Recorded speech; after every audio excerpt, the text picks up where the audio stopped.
This sums up Chelsea's season. Seventh consecutive final loss at Wembley. Typical Chelsea, as we do. We lose at Wembley, and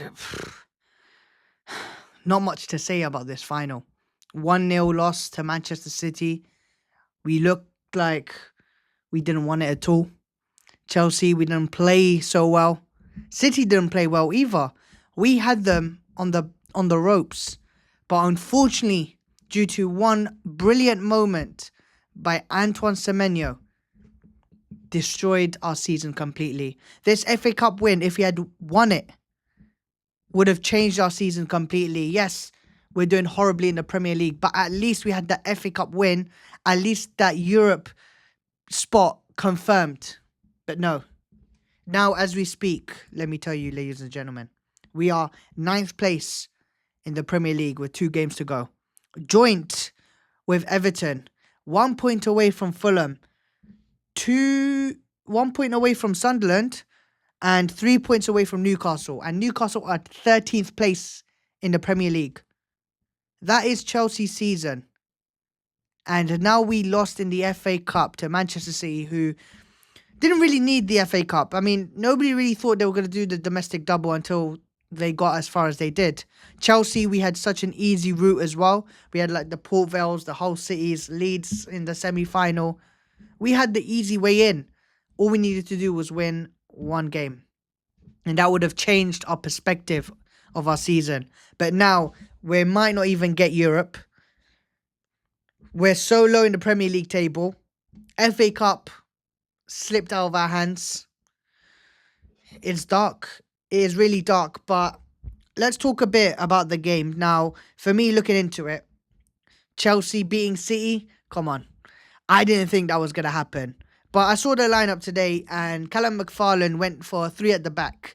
And obviously switched it up recently. But for me, I don't mind the 3 at the back. You know, reminds me of Antonio Conte. I love those days where you had Victor Moses, Zappacosta, Marco Alonso down the wings, rushing down. And obviously, our defence has solidified very recently with Colwell coming back, Reece James coming back as well. 2 massive players. You can see against Liverpool, Reece James coming in, didn't make a mistake against Liverpool. Colwell coming in, again, looking flawless. Our defence looks actually solid. And today, Fofana next to him, Hato next to him as well. I thought, you know what? We could actually do something against this City side. The problem is when you do have a 5 at the back, with Gusto playing right wing back, Cucurella playing left wing back, it denies creativity up front. For example, the Cole Palmers and the Enzo Fernandez need to track back. They need to do a lot of donkey work, a lot of dog work. And unfortunately, Chelsea weren't attacking at all. And it was at the cost of our system. And Callum McFarlane took too long to make the changes to go back to a 4 at the back. It was too little too late. And again, I'm not going to sit here and blame Callum because he's our interim manager. He shouldn't have those experiences. You got an interim manager who worked for Pep Guardiola, and now in a cup final against Pep Guardiola, who's a legend of the game. He's won more Premier League titles than he has FA Cup titles. You know how crazy that is? Like, he almost had no chance. And another player that came back as well, Robert Sanchez, obviously looked like Petr Cech today, where he had the helmet on. But yeah, the system, I think, killed us today. We held City off for significant amount of the game. 70 minutes, really. It was 0-0 up until the 70th minute. City had a lot of the ball, as expected, especially in the first half. And yeah, like I said, one moment killed us. Antoine Semenyo. When you look at the first half, obviously had a lot more possession than us, but the problem was they had a chance where Haaland scored, but it was offside. With us, we didn't even have a clear-cut chance. We didn't have any opportunities to say, oh, Chelsea could actually score. Chelsea could actually trouble James Trafford here. We didn't do that at all.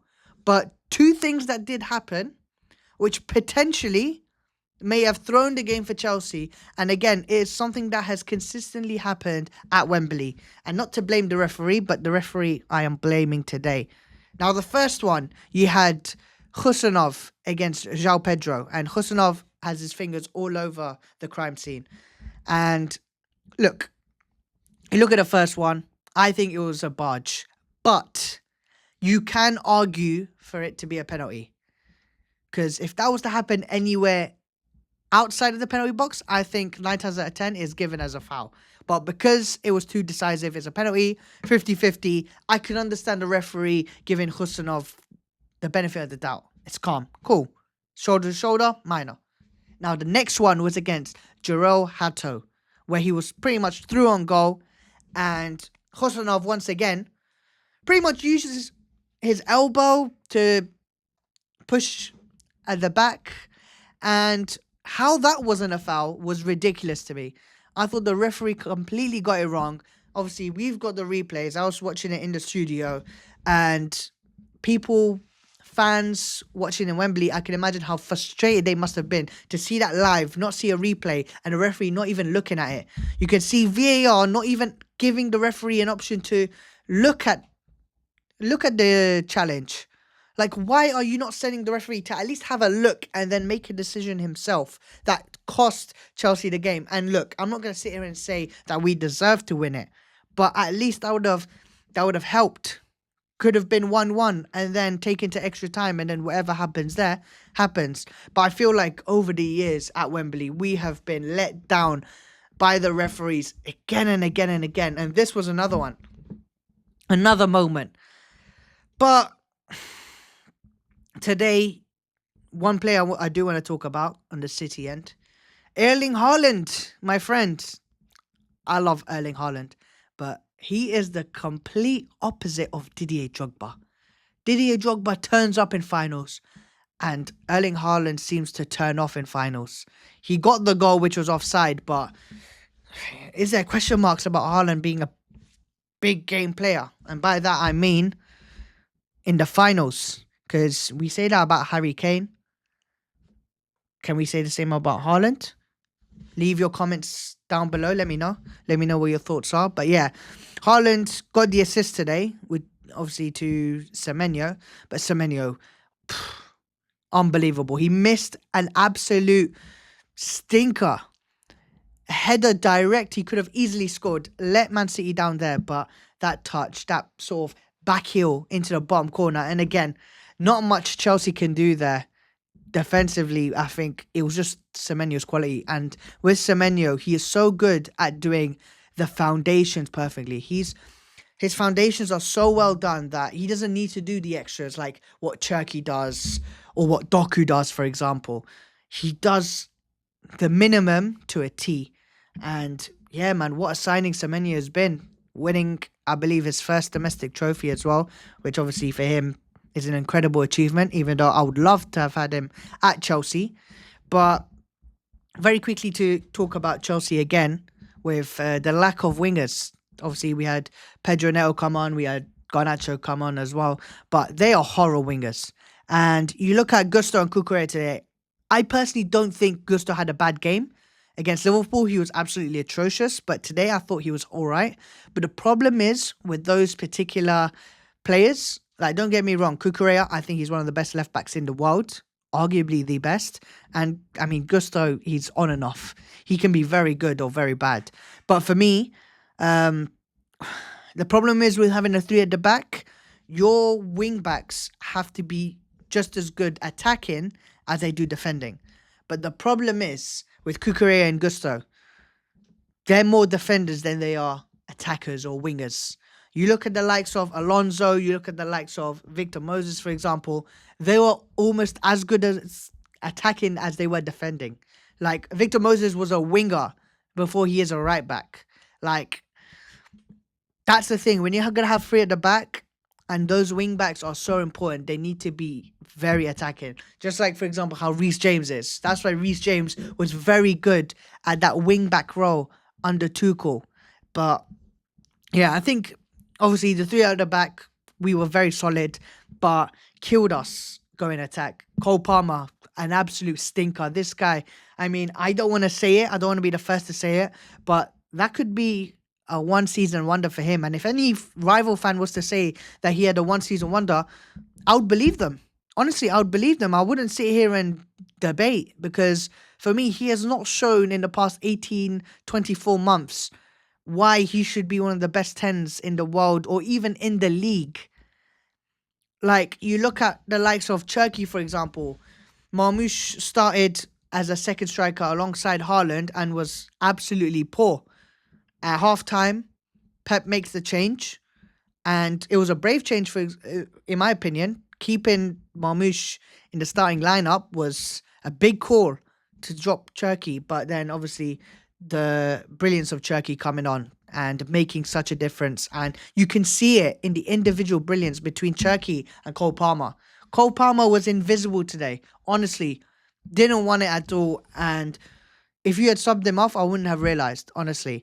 But yeah, you can see how poor he's been and how poor Chelsea's been as well. So yeah, it's going to be interesting to see the World Cup coming up as well. Is he going to play? Because obviously he made a massive impact in the Euros. Or was it the Euros? No, the World Cup, sorry. He made, was it the World Cup? Yeah, World Cup. My memory is bad. But yeah, in the World Cup was incredible. Euros as well. But yeah, man, a lot of question marks on Cole Palmer. City, obviously, doing the domestic trouble. Gehi and Husanov, I mean, incredible centre-backs. How we missed out on Gehi is ridiculous to me. But yeah, did we deserve it? No. Did I want to win? Absolutely. And yeah, I'm heartbroken. As a Chelsea fan, I'm heartbroken because now this is arguably the worst season that we've had on the Clear Lake. Reason why I say that, because obviously, in my opinion, the Poch era was horrible to me. But at least with this season, we had a competent manager. He left because of the owners. We brought in a guy who was out of his depth, and now we've got an interim manager. And this is what, 5 years in, 4 years, 5 years into the project? 5 years. And this is what they have to show for it. You have that experience. At least you could say a couple years ago, they're inexperienced. They don't know what they're doing. This is a test run. Now there's no excuse. The signings that you brought in this season, horror. The managers you replaced Maresca with, horror. The fact that you let him go, horror. The fact that he asked for a centre-back and you didn't give it to him, horror. Yeah. Chelsea season goes from bad to worse. And we've got 2 more games to go. One against Tottenham in the Premier League and the other against Sunderland away from home. The final game of the season. So, yeah, let's see where Chelsea finish. But it's going to be a long summer. But news has just come in on who our new manager may be. But I'm not going to say anything. And you guys probably know the answer until it actually happens. And I will make a video on it very soon. So hopefully we get the latest drop soon. But yeah, guys, as always, leave your thoughts in the comments down below. Let me know what you thought of the final. As always, Manchester City and Chelsea is never the craziest of games. It's more of a chess game, but it is what it is. But guys, like, comment, subscribe. Follow me on all my socials as well. And yeah, until next time, take care and peace.